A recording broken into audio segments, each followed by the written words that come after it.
What's up, everybody? Beau-hindman back with another video review of a toy. Pew, pew, pew, pew, pew, pew, pew. Today I'm going to be talking about this very strange Hexagear. Again, I love Hexagear. I collect them. This is one of the 12 lines that I collect. And today I am showing you my finished demolition-brute, which, as usual with Hexagear, has a strange name. Kind of makes sense, but an even stranger look. I think it's like a space moose. Not 100% sure. It does a few funky things. Excuse me. It can kind of turn into like a single motorcycle-y kind of thing. I'm not real sure. But it was a fun build, but a little bit tedious in some areas or a little bit finicky in some areas. And we'll look at it in a second. Of course, with it, as usual, I've got all the postcards now, pretty much, well, all of them together that I've collected so far, and I've got more coming. And I'm tempted to put all these in a frame or something. I'm not really sure. I really like that they give you one of these with each kit. At least I think it's with each kit. I don't know that you get them with governors. Again, the lost parts list order form thingy. Let me know if that's not what it is. Here's some of your leftovers. Once again, this all is going to go into my Hexagear box. My Hexagear box, let's see, where is it at? It's on my shelf. It's getting pretty full. It's getting pretty full, but I've showed that before. I'll probably show it again sometime and use it for some customization. Here's the box, what's left of it. Sorry for all my glare, but you know, I am in my room here, my office. So it does some pretty cool things. It's a strange one for sure. But what Hexagear kit isn't strange? Do you know what I mean? It's meant to be played with, built around, messed with, and you can just do all sorts of cool stuff with it. As I said, it looks like kind of like a space moose. I think your governor is going to go here and here. There's going to be one back there and one in front. In fact, I'm going to grab a little. Let's see here. I'm going to grab one of these guys. These are. While I like the governors a lot, I kind of prefer this 124 scale. Is that what I forget? I always forget. It's 124, right? Yeah.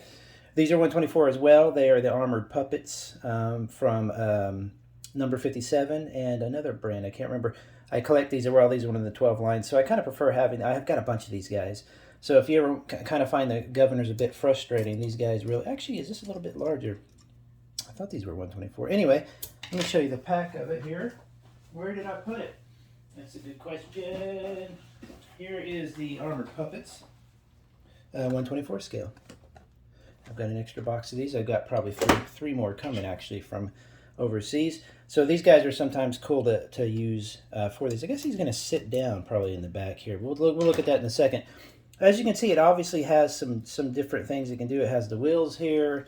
It can kind of do not like a transformation, but a you kind of pull it apart and mess with it. As you can see, it's got two in the front, these big honking ones in the back. I didn't mess with the transformation at all. I didn't pull everything apart. I'm not really into that, how it looks. I've seen how other people do it. I'm kind of just, for now, I'm going to leave it this way. It reminds me kind of an elephant, but it's really just like a moose or something with antlers. I'm not sure why they didn't just call it like antler bot or something, but whatever. They're always coming up with their names. As usual with Hexagear, it's going to have kind of a mounting area for your dude or lady or other. Let's see if it can get in here. Of course, this is not going to sit as good as a governor because he's not a governor. He's a little bit wider on the hip there. So how would he go? His feet would go down there probably. Let's just take, there you go. Let's just take that part off there. There we go. Now he'll probably, well, let's just say that he fits. Da-da-da! But anyway, he's going to go there. Another one's going to sit back here, doing the gun thingy. Everything can move around quite nice. Where'd that part go? Get out of that part. There's some cool parts as usual with these Hexagears. There's a ton of parts that you're going to use for customization. The weapons I would probably take off immediately. I don't care for this. I'd probably build a little tail on it. I kind of like this whole arrangement here, even though this is kind of like a weapon looking thing. It also looks like an eye and all that. So not bad. I don't mind the seat, the driver being here, but in a way, I'd rather just cover up or remove that kind of appearance of a seat and build something there just to give it a more bulk and just let it look kind of like a, you know, a self-driving and quote-unquote vehicle. It's pretty finicky. There's some different parts on here that were not impossible, but just really kind of finicky. Let me see if I can find them. Just little strange. Like this guy was kind of hard to put on because what happened is you put the single part. This is the, you know, the rubberized. Everybody knows the rubberized joints there, the little plugs. I'm sorry.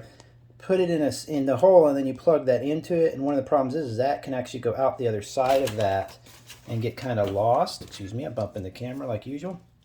So you can see it right there, and it can kind of go through and get kind of pushed forward the other side. Oops, dang it.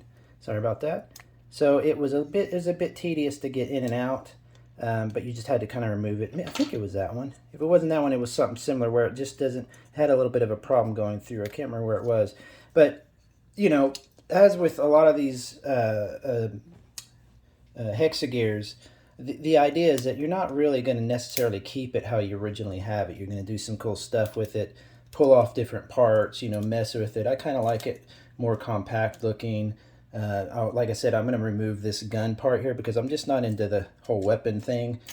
You know, I know that's the whole point of Hexagear, but you know, the point of Hexagear to me is to have the ability to customize stuff, and then you could probably build a tail thingy using that, and then you could build up some bulk, just a little bulk part, and no, not bulk arm, and pop it on the back, and it would just give it a little bit of a chunk to it. You could probably still leave this, but I don't necessarily like that the dude's just kind of riding on it like a motorcycle.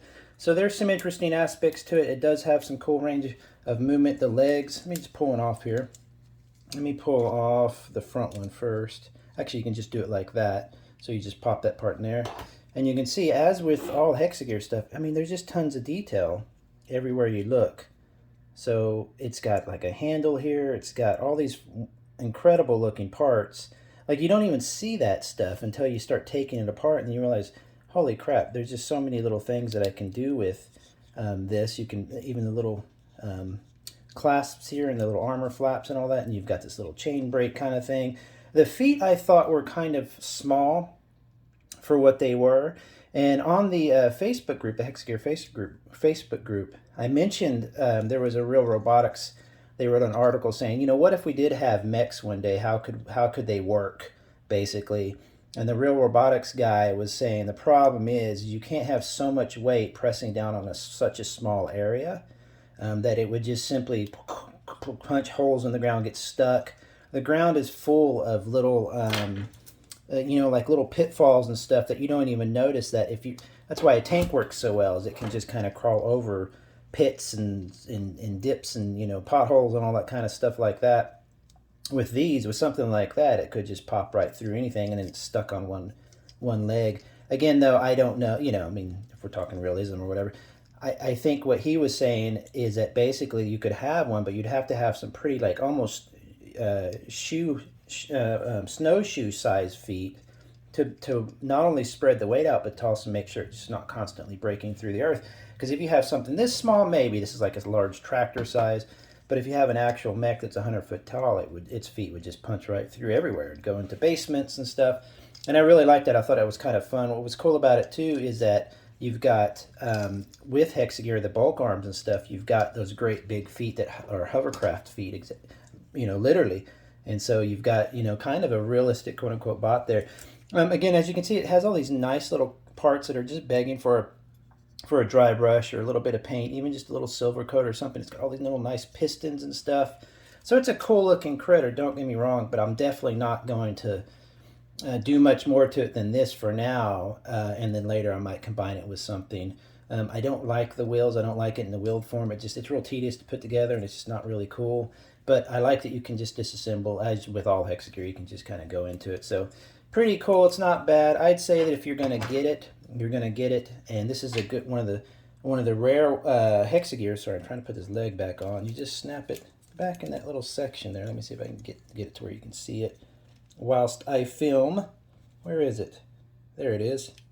Like all Hexagear kits, you know, it's meant to customize and stuff like that, but this is one of those rare ones that you kind of feel okay leaving it how it is, if that makes sense, instead of trying to customize it into something, because it does look pretty cool. Some of them, like the Steel Rain and stuff, are just, they're okay in a certain form, but they're so flimsy, it really makes you want to transform them or do something to them.